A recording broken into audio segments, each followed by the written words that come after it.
Hello students, कैसे हैं आप सब लोग। हम पढ़ रहे थे क्लास 8 का चैप्टर फर्स्ट फसल उत्पादन एवं प्रबंध। इस चैप्टर के अंदर हम अभी तक बहुत सारी चीज़ें पढ़ चुके हैं, जैसे कृषि पद्धतियाँ।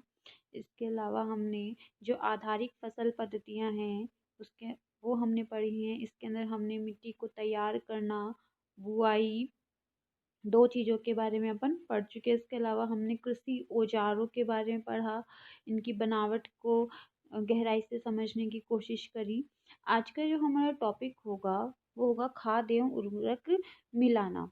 देखिए, ये खाद और उर्वरक जो है वो हमारे फसल उत्पादन और प्रबंध का एक बहुत महत्वपूर्ण हिस्सा है। कैसे हैं? अगर हम अपने ऊपर लेकर इस चीज़ पे बात करें तो देखिए, जैसे हमारे वृद्धि और विकास के लिए हमें पोषक तत्वों की आवश्यकता होती है, उसी प्रकार से जो हमारे फसल उत्पादन है, जो हमारी फसल के अंदर जो पादप लगाए जाते हैं, फसलीय पादप हुए, उनको भी अपने वृद्धि एवं विकास के लिए पोषक तत्वों की आवश्यकता होती है। वैसे तो ये जो पादप हैं अपने जो पोषक तत्व हैं सीधे मिट्टी से ग्रहण कर लेते हैं, लेकिन कभी कभी क्या होता है कि मिट्टी के अंदर बहुत मतलब कि हम बहुत ज़्यादा फसल उत्पादन कर लेते हैं तो वो पोषक स्तर है वो कम हो जाता है। तो उन्हीं जो पोषक पदार्थ हैं उन्हीं की पूर्ति करने के लिए मिट्टी के अंदर कुछ पदार्थ मिलाए जाते हैं, जिससे पादप अपना पोषण ग्रहण कर सके। उन्हीं पदार्थों को बोलते हैं खाद एवं उर्वरक। तो देखिए, खाद एवं उर्वरक के दिए कि वे पदार्थ जिन्हें मिट्टी में पोषक स्तर बनाए रखने के लिए मिलाया जाता है, खाद एवं उर्वरक कहलाते हैं। देखो यहाँ पर बूझो है कुछ पूछना चाहता है हमसे, क्या कि मैंने एक खेत में उगने वाले स्वस्थ फसल पौधों को देखा, जबकि पास के खेत के पौधे कमजोर थे। कुछ पौधे अन्य पौधों की तुलना में ज़्यादा अच्छी तरह से क्यों उगे थे? तो देखो, इसका सीधा सा रीज़न यही है कि जिस खेत के अंदर फसल के जो पौधे हैं वो स्वस्थ रूप से उगे हुए थे, उस जो खेत की जो मिट्टी है, या फिर मैं ये कहूँ कि उन पौधों को पर्याप्त मात्रा में पोषक पदार्थ मिल रहे थे, पोषक तत्व मिल रहे थे।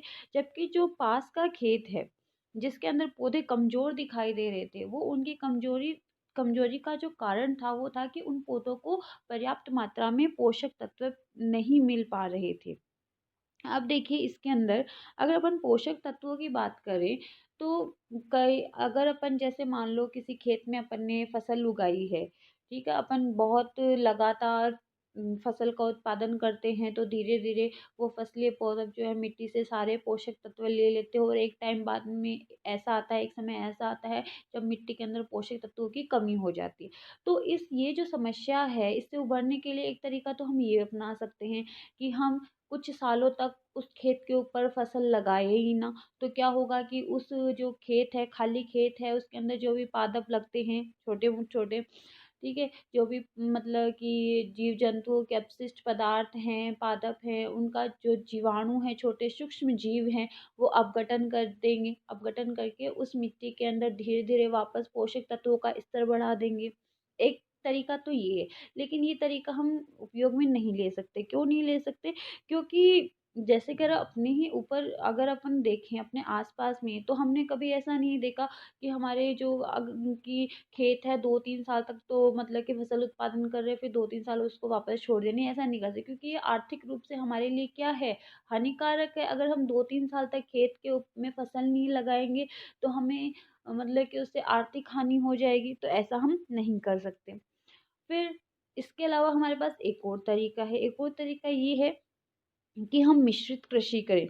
मिश्रित कृषि में क्या होता है कि हम एक खेत पे 2 प्रकार की फसलें लगाते हैं, या फिर 2 से ज़्यादा प्रकार की फसलें अपन एक साथ लगाते हैं। जैसे कि हम देखते हैं गेहूँ के साथ, नॉर्मली हम देखते हैं गेहूँ जो होती है, गेहूँ है, उसके साथ चने की फसल लगाई जाती है या फिर सरसों की फसल लगाई जाती है। तो क्या होता है, जैसे कि जो हमारे चने का पादप है वो एक लेग्युमिनेसी कुल का पादप है। लेग्यूमिनेसी कुल के पादपों में एक विशेषता होती है कि उनके जड़ों में एक राइजोबियम नाम का जीवाणु होता है। वो राइजोबियम जीवाणु जो है मृदा के अंदर जो हमारी वायुमंडलीय नाइट्रोजन है उसको नाइट्रेट में परिवर्तित करने का काम करता है, ठीक है।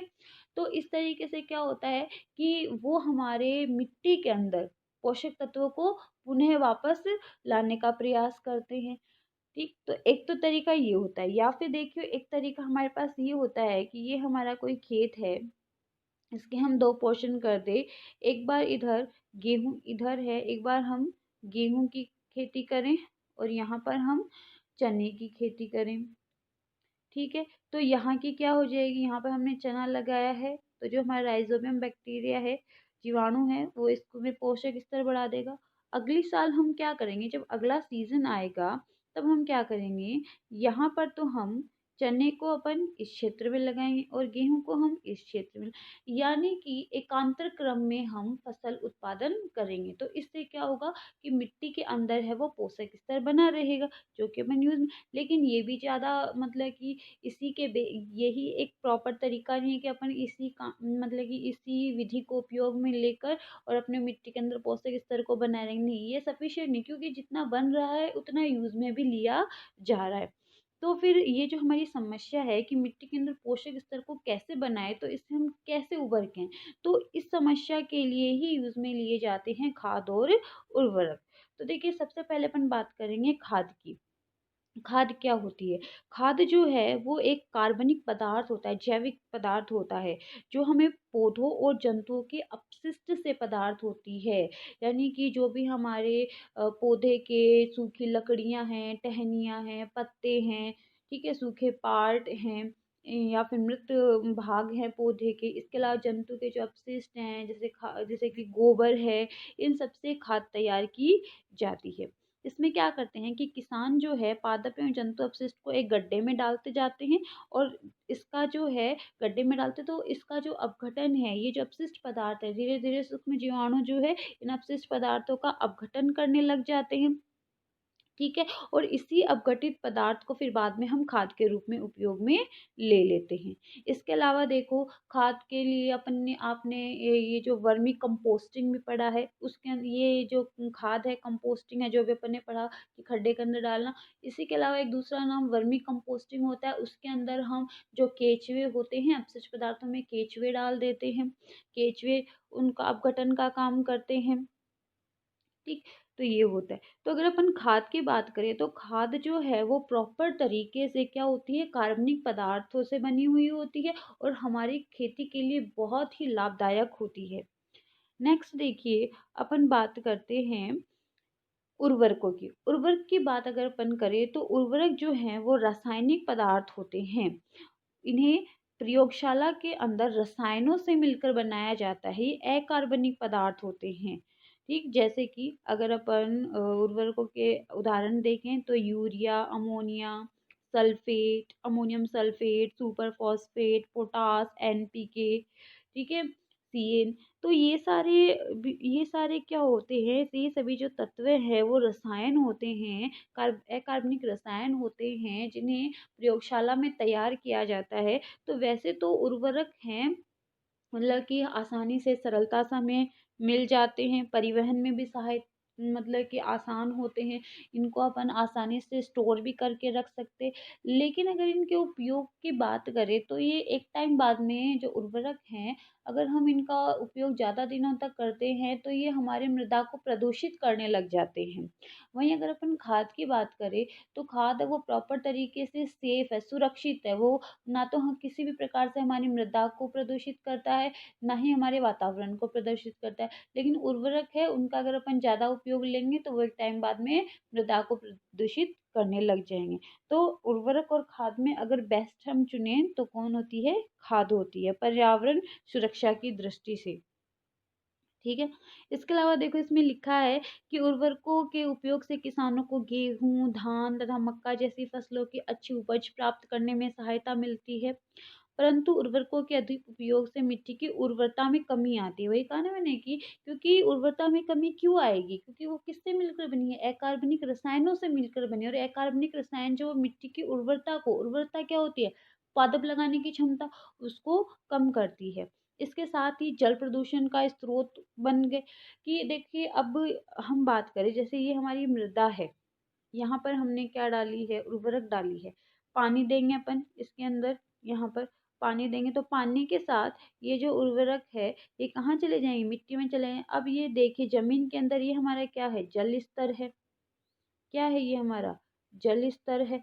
तो धीरे-धीरे ये जो उर्वरक है ये किसमें मिल जाएँगे हमारे? जल स्तर में मिल जाएँगे। तो हमारा जो अंतर जल स्तर है, जो भूमिगत जल है वो क्या हो जाएगा? उससे प्रदूषित हो जाएगा। इसके अलावा देखिए मिट्टी की उर्वरता बनाए रखने के लिए हमें उर्वरकों के स्थान पर हमेशा जैविक खाद का उपयोग करना चाहिए, जैसे कि मैंने आपको पहले बताया, अथवा 2 फसलों के बीच में खेत को कुछ समय के लिए बिना उगाए छोड़ देना चाहिए।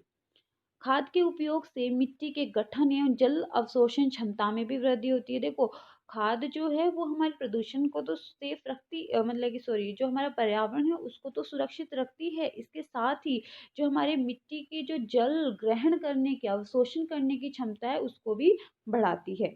इससे मिट्टी के अंदर सभी पोषकों की प्रतिपूर्ति हो जाती है। मिट्टी में पोषकों की प्रतिपूर्ति का अन्य तरीका है फसल चक्रण, जो भी ये भी हम पहले डिस्कस कर चुके हैं। यह एक फसल के बाद खेत में दूसरे किस्म की फसल को एकांतर क्रम में उगाकर किया जाता है। पहले उत्तर भारत में किसान फलीदार चारा एक ऋतु में लगाते थे और गेहूं दूसरी ऋतु में। इससे मिट्टी में नाइट्रोजन का पुनः पूरण होता था। किसानों की इस पद्धति को अपनाने, देखो ये मैंने अभी जो आपको मिश्रित कृषि में आपको एग्जाम्पल दिया है गेहूं और चने की फसल का, यहाँ पर उसकी बात हो रही है। ठीक है, कि पिछली कक्षाओं में आपने राइजोबियम बैक्टीरिया के विषय में पढ़ा है। यह फलीदार लेग्यूमिनेसी पादपों की जड़ की ग्रंथियां, यानी जड़, देखिए ये कुछ इस प्रकार से होते हैं। ये लेग्यूमिनेसी प्लांट है, पौधा है, ये इसकी जड़ है। इसकी जो जड़ है इसमें कुछ गांठें पाई जाती है इस टाइप से। ये जो गांठ है, इन्हीं गांठों में क्या होता है? राइजोबियम बैक्टीरिया पाया जाता है। नेक्स्ट देखिए, जो वायुमंडलीय नाइट्रोजन का काम करता है। अब देखिए आज के लिए हम इतना ही पढ़ेंगे।